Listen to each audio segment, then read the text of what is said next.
స్వర్ణక్రాంతి న్యూస్కి స్వాగతం.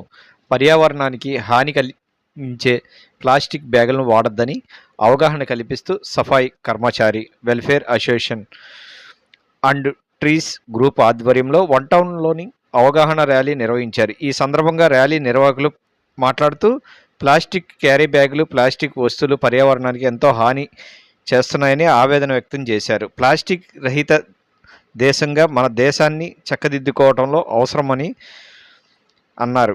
ప్లాస్టిక్ వినియోగాన్ని తగ్గించాలని ప్రజలకు పిలుపునిచ్చారు. ఈ కార్యక్రమంలో అసోసియేషన్ అధ్యక్షులు బండి కాళేశ్వరరావు, తుపాకుల రమణమ్మ, బంగారు శివ, నాగరాజ్, విశ్వంశెట్టి లక్ష్మీనారాయణ, కొమర ఎల్లారావు, పాలేపు శివకుమార్, రేఖ, చొకాకుల రమేష్, సింగంపల్లి దుర్గారావు.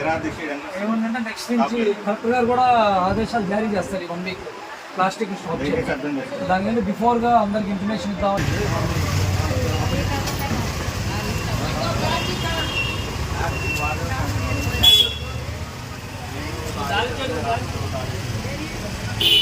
దీనివల్ల జనాలు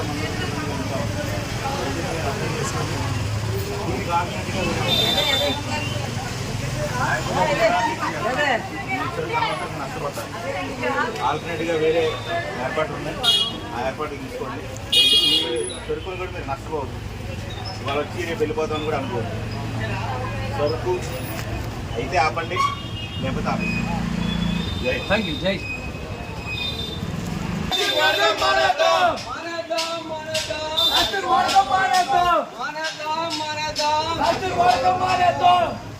దయచేసి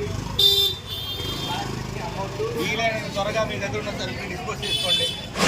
దానికి ఆల్రెడీగా చాలా వచ్చినాయి, అవి అమ్మండి. ఇవాళ వచ్చారు, చెప్పేసారు, వెళ్ళిపోయేసారు. దయచేసి అనుకోండి. ప్లాస్టిక్ ఆపేంత వరకు నిరాకరిస్తారు. చెప్పండి. మీ ధనాన్ని వేస్ట్ చేసుకోవద్దు. ఉన్న ప్లాస్టిక్ని పోస్ట్ చేసి దానికి ఆల్రెడీ వేరే వచ్చింది చాలా, దాంట్లోకి వెళ్ళండి. దయచేసి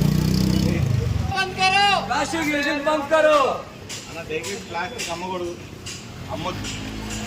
మీకు ముందే ఎందుకు చెప్తున్నామంటే ఈ సరుకు ఉంది కాబట్టి మీరు నష్టపోతారు. ఉన్న చోటు సరుకు అమ్మేసుకోండి, లేకపోతే డిస్పోజ్ చేసుకోండి. దీనికి ఆల్రెడీగా వేరే వచ్చింది, అది చూసుకోండి.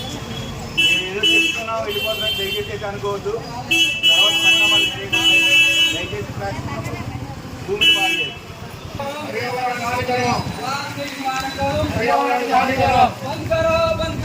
ప్లాస్టిక్ యూజ్ బంద్ కరో. ప్లేట్స్ అన్ని వాడకూడదు. వానర్కి చెప్పండి, వాడడం 1 వీక్లో ఆపకపోతే దాడులకు గురవుతారు. ప్లాస్టిక్ వాడకం ఆపకపోతే కేసులు ఫైల్ చేయాల్సి వస్తుంది. అనవసరం మీకు సంపాదించుకున్న ఫైనాలిటీలు పోతాయి. దయచేసి ప్లాస్టిక్ ఆపండి, దేశాన్ని కాపాడండి.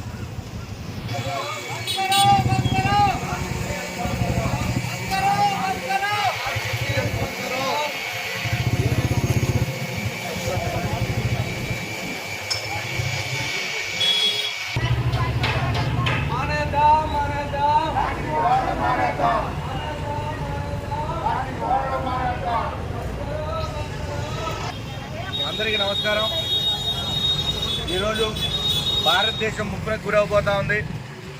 కేంద్ర రాష్ట్ర ప్రభుత్వాలు ఇన్ని చెప్తున్నప్పటికీ కూడా ఈ యొక్క ప్లాస్టిక్ మాఫియా చైనా నుంచి కొంత దిగుమతి చేసుకుంటూ ఇక్కడ కొంతమంది లాభాపేక్షతో యొక్క భారతదేశ భూభాగాన్ని, నీటిని, గాలిని కలుషితం చేస్తూ ఉంది. సో ఇక మీదట చూస్తూ ఊరుకునే పరిస్థితి అయితే లేదు. ఇంకా ఇన్నాళ్ళు, ఎన్ని రోజులు, ఎంతకాలం అని ఎదురు చూస్తూ ఉంటాం. ఇవాళ ఆపుతారు, రేపు ఆపుతారు, ఎల్లుండి ఆపుతారని. దానిలో భాగంగానే సఫాయి కర్మచారి అనే ఒక విభాగం, విభాగం కనుక లేకపోతే ఎక్కడ కూడా పరిశుభ్రత కానీ, మనం పీల్చుకోవడానికి గాలి కానీ, తాగడానికి నీరు కానీ ఏదీ ఉండదు. సో అట్లాంటి ఒక యూనిట్ని మేము భుజాన్ని వేసుకొని ఇక పరిశుభ్రాలు క్లీనింగ్తో పాటు ప్లాస్టిక్ని భారతదేశంలోనే లేకుండా చేసే భాగంలో మొట్టమొదటిగా ఆంధ్ర రాష్ట్రంలో ఒకేసారి దాడులు చేస్తూ, ధర్నాలు చేస్తూ, వాళ్ళకి దండాలు పెడుతూ ప్లాస్టిక్ని మానేయండి, ప్లాస్టిక్ని అమ్మొద్దని చెప్తా ఉన్నాం. ఈ యొక్క ప్లాస్టిక్ని అమ్మడం కానీ, వాడడం కానీ మానేంత వరకు ఈ ఉద్యమం తీవ్ర స్థాయిలో చేస్తూనే ఉంటాం. దయచేసి ప్రజలు కూడా గ్రహించి మన దేశాన్ని కాపాడుకునే కోసం అందరూ ఒక అడుగు ముందు వేయాలని, అదేవిధంగా ప్రతి ఒక్కరూ ఆరోగ్యంగా ఉండాలని కోరుకుంటూ, వెళ్ళి కమ్యూనిటీ కాకుండా సఫాయి కర్మచారి కమ్యూనిటీ కూడా, పీస్ కమిటీ కూడా కోరుకుంటూ సెలవు తీసుకుంటా ఉన్నాం. జై హింద్, జై భారత్.